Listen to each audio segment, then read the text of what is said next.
어느 시대나 20대 청년기에는 기존 사회 구조에 대해서 비판적인 시각이 강하고 사회를 개혁하고 혁파하고자 하는 생각이 아주 강하지요. 그래서 청년들은 굉장히 사상이 진보적입니다.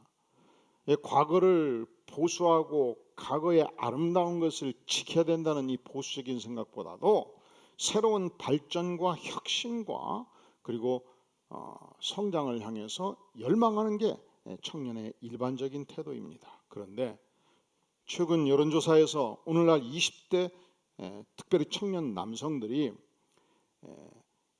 70% 이상이 진보 세력을 지지하지 않는 것으로 나왔습니다. 왜 그러는가?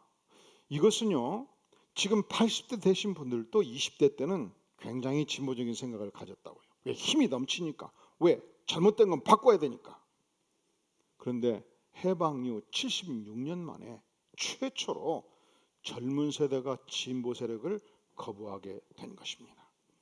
왜 그렇습니까? 두 가지 이유라고 그래요. 첫째로 놀랍게도 오늘날 진보 세력이 객관적으로 결코 공정하지가 못하다고 보는 것입니다. 정의롭지 못하다고 평가하는 것입니다.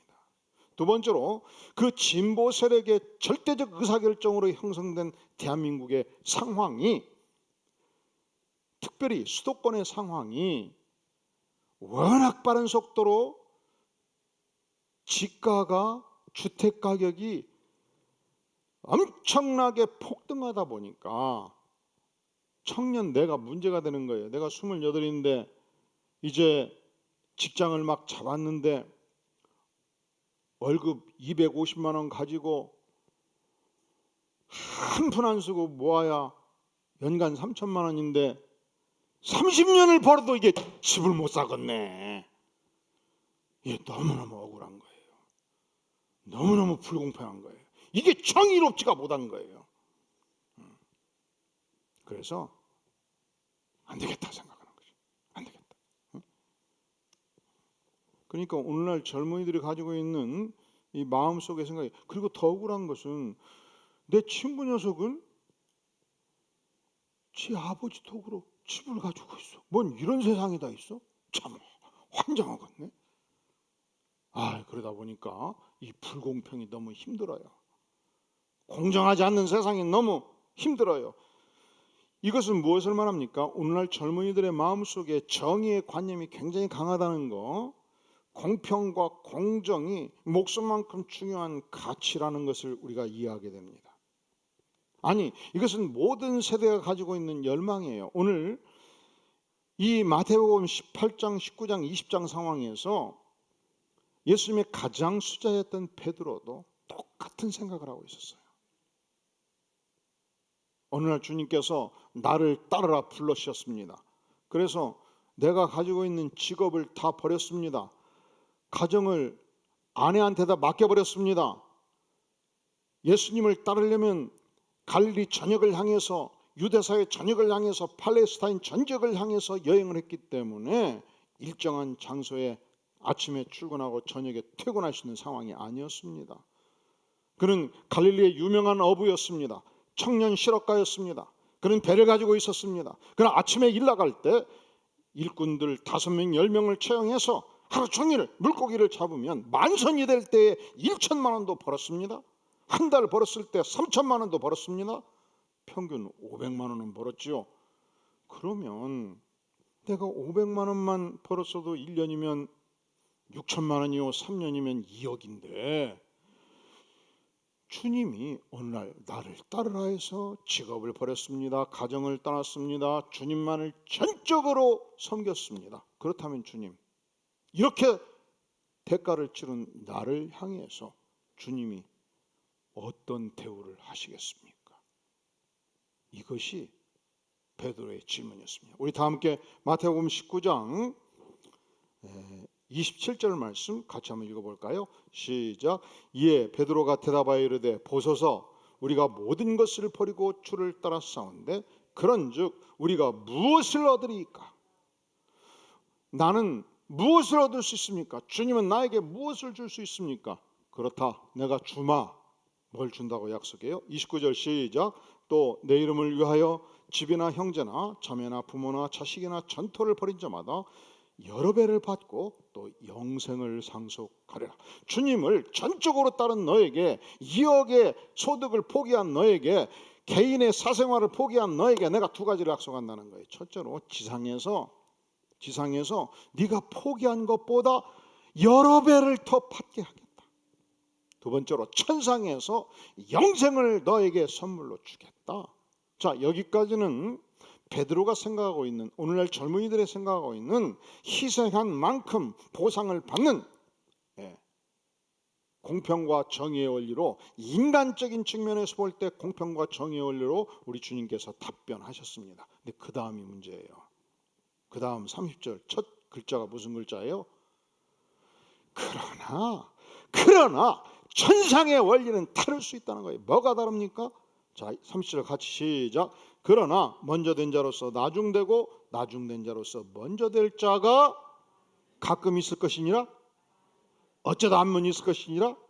예외적으로 있을 것이니라? 아니지요. 천상의 원리는 많이 있을 것이라는 것입니다. 이것은 무엇을 말합니까? 천상의 원리는 인간의 공평, 인간의 정의와 완전히 다를 수 있다.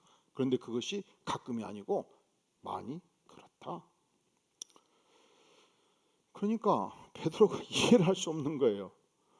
아니, 언제는 보상을 한다고 그랬다, 언제는 또 천상의 원리는 다르다고 말씀하시니 베드로만 그렇겠습니까? 모든 제자들이 도무지 주의 말씀을 이해할 수가 없었습니다. 이때 주께서 유명한 포도원 품꾼의 비유를 말씀하십니다. 이 말씀 안에는 영화로 치면 세 가지 컷이 등장하는 거예요. 첫 번째 컷, 큰 포도원을 가지고 있는 주인이 등장하는 거예요. 이 팔레스타인 지역에서는 가장 잘 되는 농사가 포도원 농사였습니다. 유명한 이 애굽의 관리였던 시누에라는 인물이 이 팔레스타인을 지나가다가 글을 남겼는데, 그것이 시누에의 스토리입니다. 이런 글이 나와요. 이 땅은 무화과 나무와 포도나무가 무성하다. 이곳에서는 포도주가 물보다 많다. 각 가정마다 집마다 어떻게 창고에 포도주가 가득 차 있든지 물보다 많다고 기록해주고 있습니다. 이 지역에서는 6월 중순에서 7월 중순 사이에 포도주 타작을 합니다. 포도 타작. 그런데 이 포도가 일정 기간이 지나면, 포도가 무르익은 상태가 지나면 물르기 시작합니다.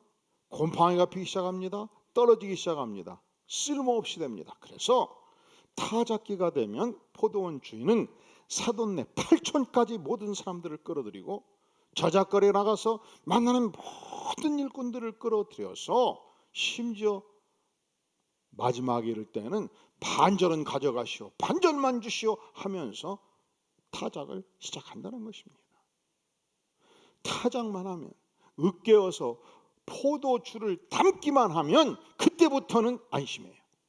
1년을 저장해도 안심이고 10년을 저장해도 안심이고, 노리지 마세요. 200년을 저장하면 명물이 됩니다. 오늘날 불란서의 유명한 가문에 이 포도원지기만 500년 한 가문에 200년 된 포도주, 지하실 창고에 있는 포도주 하나가 2천만 원이래요. 이 한 병이 얼마? 시시건이라고 한 방울 딱 따라주면 100만 원.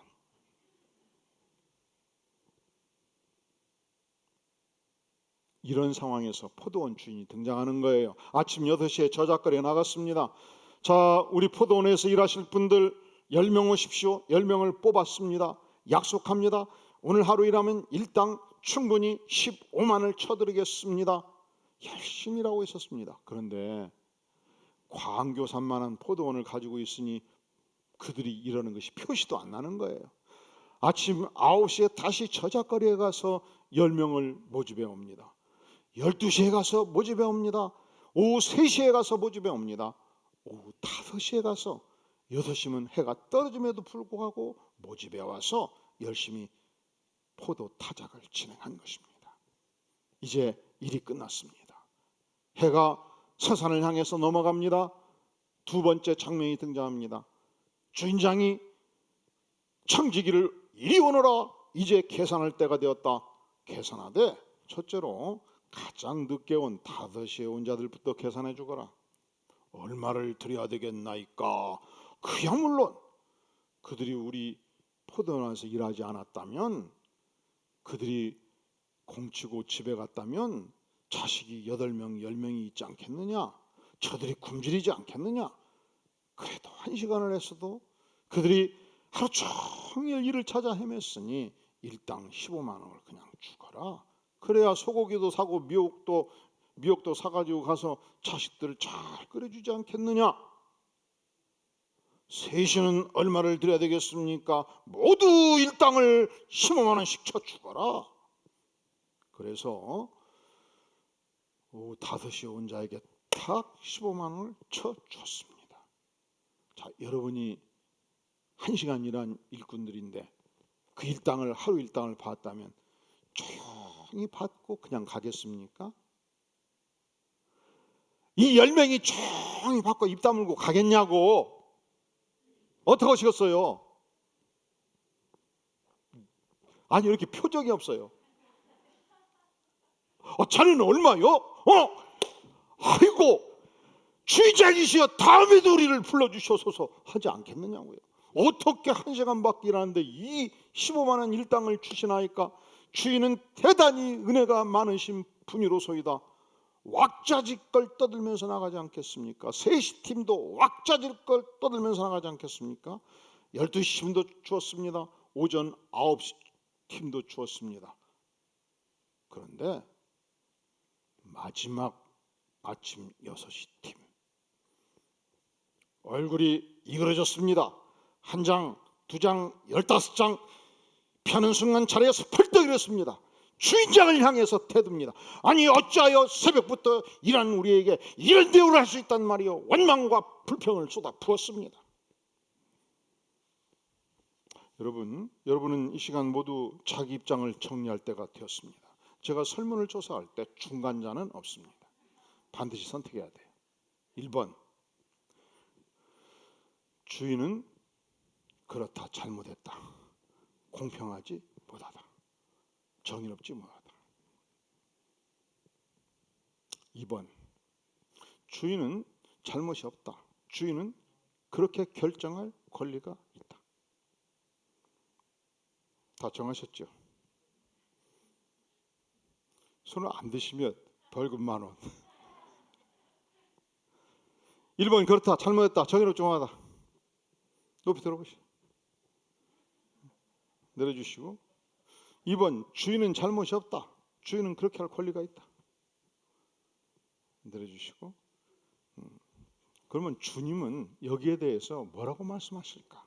자, 우리 다 함께 20장 13절에서 16절까지 천천히 한번 읽겠습니다. 시작. 주인이 그 중에 한 사람에게 대답하여 이르되, 친구여, 내가 내게 잘못한 것이 없노라.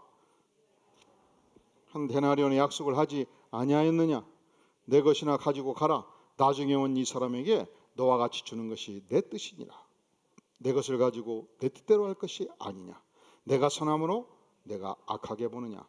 이와 같이 나중된 자로서 먼저 되고 먼저 된 자로서 나중되리라. 자, 주님은 1번을 말씀했습니까? 2번을 말씀했습니까? 자, 만약에 이 주님의 말씀의 관점에 우리가 전적으로 쓴다면, 그렇다면 6시에 온 일꾼이 과연 무엇이 문제였을까요? 6시에 온 일꾼이 과연 무엇이 문제였을까요? 첫째로 저들은 주인의 절대적 약속 앞에 서 있지 않는 거예요. 주인은 명백하게 일꾼을 모집할 때 15만 원 한 데나리온의 품삯을 주기로 약속했고 그 돈을 지급했습니다. 주인이 절반만 지급했나요? 주인이 오늘 못 준다, 일주일에 오라고 약속 미뤘나요? 주인이 나도 여러분들을 뽑느라고 수고했다, 그러니까 수고비 10,000원 빼겠다, 뺐나요? 아니에요. 주인이 절대적으로 약속한 바를 100% 지켰습니다. 우리가 역사의 주인이신 하나님과의 관계는 언제든지 1대1의 관계입니다. 그러니까 이 일꾼들이 아침 6시에 10명이 일하고 아무도 더 이상 오지 않았고 끝까지 10명만 일했으면 전혀 문제되지 않았죠. 왜 문제가 된 거예요? 옆 사람을 보면서 비교의식이 문제가 된 거예요. 옆 사람들이 받는 것을 보면서 내 것을 보니까 문제가 된 거예요. 옆 사람이 누굽니까? 통역자잖아요. 옆 사람이 누굽니까? 통지잖아요. 여러분, 만약에 내가 오늘 일당 받아가서 집에 들어갔는데 우리 옆집에 사촌이 굶주리고 있다면, 그래서 하루 종일 사촌 동생이 저작거리에서 일하고 싶었으나 일하지 못했다면 내가 끓인 국의 절반을 떼어서 내가 취해야 되잖아요. 그런데 1시간밖에 일하지 않았음에도 불구하고 나의 이웃 사촌에게 일당을 지급해 줬다면 우리 주인은 얼마나 자비로우시고 얼마나 은혜로우신 주인이십니까? 절대적인 통지의식이 이곳에 없었다는 것을 보여주는 것입니다.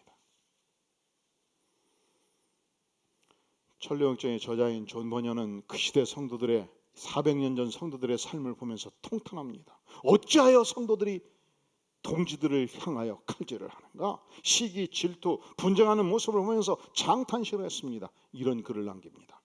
이상하고 답답하다. 미치고 싶다. 마귀와 싸워야 될 백성들이 백성을 향해서 싸우고 있다니 한심하도다. 성도는 언제든지 동지이며 동역자입니다. 하나님의 형제 자매입니다. 하나님께서 성도를 적으로, 원수로, 경쟁 상대로, 전투 상대로 규정한 바가 없습니다. 성도는 언제든지 축복의 대상이요, 헌신의 대상이요, 사랑의 대상으로 주께서 규정지어 준 것입니다. 저는 중학교 1학년 때부터 고도근시였습니다. 그리고 난시였습니다. 그리고 오른쪽 왼쪽 다 눈에 이 나쁜 정도가 다릅니다. 제가 망막 수술했는데 의사 선생님이 망막 수술하면서 눈에 어떤 물질을 집어넣고 어떻게 만지면 정상으로 안경을 벗어도 된다고 말씀을 했는데, 제가 하루만 시간을 달라고 그래가지고 기도하고 생각하면서 거절을 했습니다. 눈이요, 눈 밖에 있는 게 각막이고 눈 알이 있고 눈 안쪽에 있는 망막인데 망막이 떨어진 거예요. 그 망막 파로도 창원지 같은 망막 파로 뒤가 뇌예요. 그래서 의학적으로는 눈이 뇌의 일부입니다. 근데 그 뇌에다가 이물질을 딱 박아놓고 잘 보이게 해주겠다는 거예요. 아니지. 만약에 조금이라도 손상이 오거나 쓰다가 문제가 생기면 세상이 흔들려 버릴 거 아니야. 안경 평생 쓰는 거 앞으로 많이 써야 20-30년 쓸 건데 그냥 쓰고 사는 게 좋지 않겠어요? 그래서 그냥 놔두라고 그랬어요. 왜? 눈이 얼마나 중요한데. 문제는 이 눈을 가지고 살다 보니까 가끔 제가 성도들을 잘 못 알아볼 때가 있습니다. 그리고 마스크를 딱 써버리니까 비슷비슷해요. 이쁘신 얼굴들은 비슷비슷 다 이쁘게 보인단 말이지.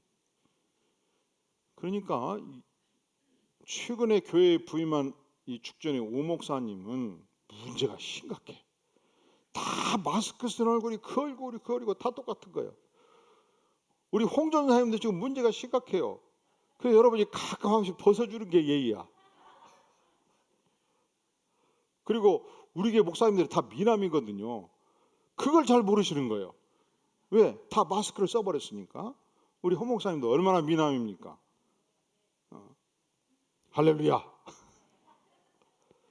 그런데 제가 본의 아니게 잘 못 알아볼 때가 있어요. 눈이 좀 안 좋다 보니까. 그러면 성도들이 그런 얘기하지 않겠어요? 최 집사, 오늘 참 내 기분 별로다니. 목사님이 내가 인사했는데 인사를 안 받잖아. 정 집사야, 그건 약과다. 이 광교 사거리에서 목사님이 앞만 보고 확 지나가 버리더라요. 목사님이 나를 무시해도 유만문적이지. 사실은 내가 좀 부자는 아니잖아. 돈 없다고 아예 그냥 대놓고 나를 안면 몰수하는 거야. 제가 여기까지는 이해를 해줍니다. 다른 교회에서는 그 선을 넘어서는 거예요. 그리고 분쟁으로 가요. 아니 목사님이 사람을 우습게 보다니 그냥 놔두면 안 되지. 우리가 몰아내버려야지. 그러면 하나님이 얼마나 슬퍼하시겠습니까? 목사도 성도거든요. 그리고 우리 성도와 성도와의 관계에서 언제든지 성전은 하나님이 내게 주시는 사랑의 대상이고 동역자고 동지로 우리에게 허락해 주신 것입니다. 성도와 성도는 적대 관계가 아니고 경쟁 관계가 아니고 원수 관계가 아니고 서로 사랑하는 관계며 아끼는 관계며 불쌍히 여기는 관계인 것을 결코 잊어서는 안 될 것입니다. 한국에서 32년 동안 기자 생활했던 영국 출신 한 기자가 그런 얘기를 해요.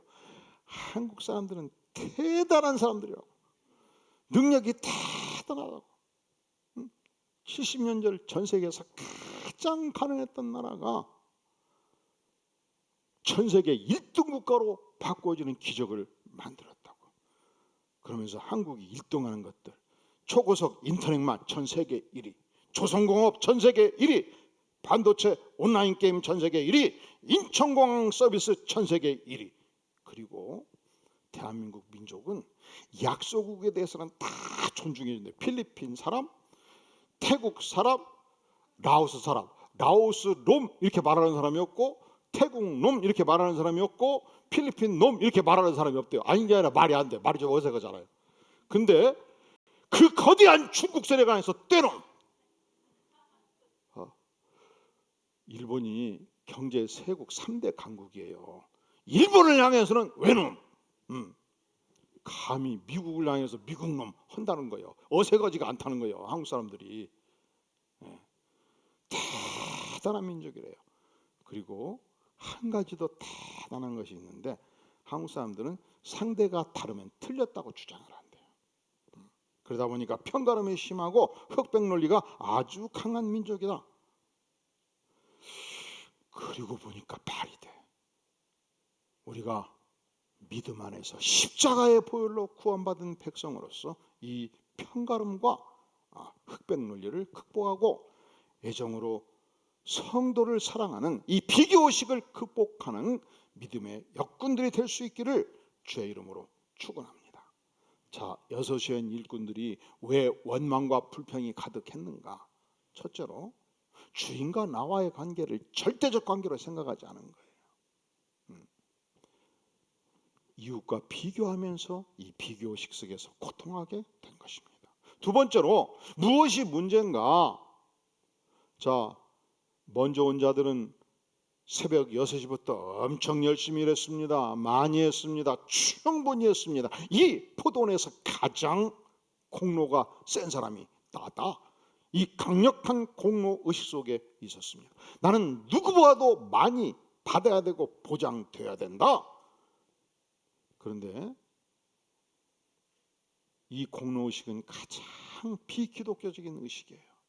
우리 그리스도인들이 가져야 될 가장 중요한 의식은 빚진 자의 의식입니다. 우리 주님께서 나 같은 죄인을 위해서 십자가에 피 흘려 죽기까지 하실 때 1천억 이상의 모든 죄값을 청산해 주셨는데, 우리가 평생 뼈 빠지게 주님을 위해서 충성한다 한들 100분질이나 갚을 수 있겠습니까? 1000분질이나 갚을 수 있겠습니까? 이것을 알았던 바울 사도는 로마서 1장 14절에서 헬라인이나 야만이나 지혜 있는 자나 어리석은 자에게 다 내가 빚진 자라 고백을 한 것입니다.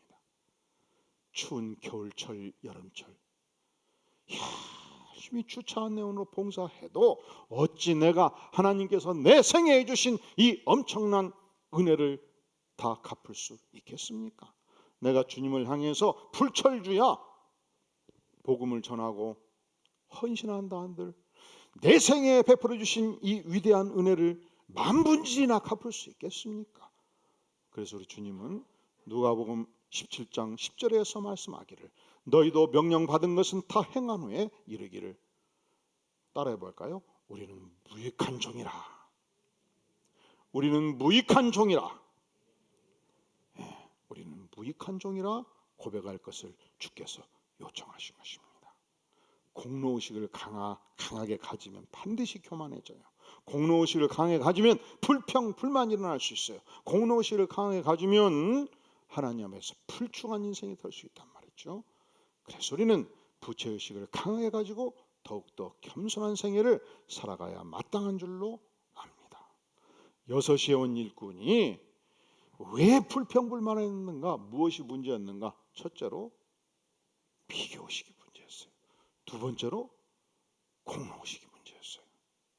세 번째, 가장 큰 문제입니다. 6시에 온 일꾼들도 만약에 주인이 선택해 주지 않았다면 사실은 오후 6시까지 아무런 일거리를 가질 수 없을 수 있었습니다. 오늘 또 허탕치고 들어가는 사람들이 얼마나 많았겠습니까? 왜냐하면 5시조차도 갔을 때, 오후 5시 일몰에 가까울 때조차도 일감을 찾지 못한 자들이 부지기수였습니다. 6절 제11시, 이게 오후 5시입니다. 에도 나가보니 서 있는 사람들이 또 있는지라 이르되 너희는 어찌하여 종일토록 놀고 여기 서 있느냐 이르되 답변하기를 우리를 품꾼으로 쓴 이가 어떻게 없음이니이다. 아직까지도 우리를 부르는 자가 없음이니이다. 그러니까 아침 6시에 부름을 받았다 할지라도 부름 받은 것 자체가 내 인생의 축복이었습니다. 은혜였습니다. 우리가 하나님 편에서 본다면 나를 일찍 주님을 알게 해주시고 모태신앙이 되어서 태어나서부터 죽을 때까지 하나님을 전적으로 섬길 수 있었다면 이것이 얼마나 큰 하나님의 전적인 은혜입니까? 그런데 이 은혜에 대한 감격을 상실해버린 거예요. 하지만 오후 5시에 온 자들은 너무너무 감격이 있었습니다. 너무너무 감사했습니다.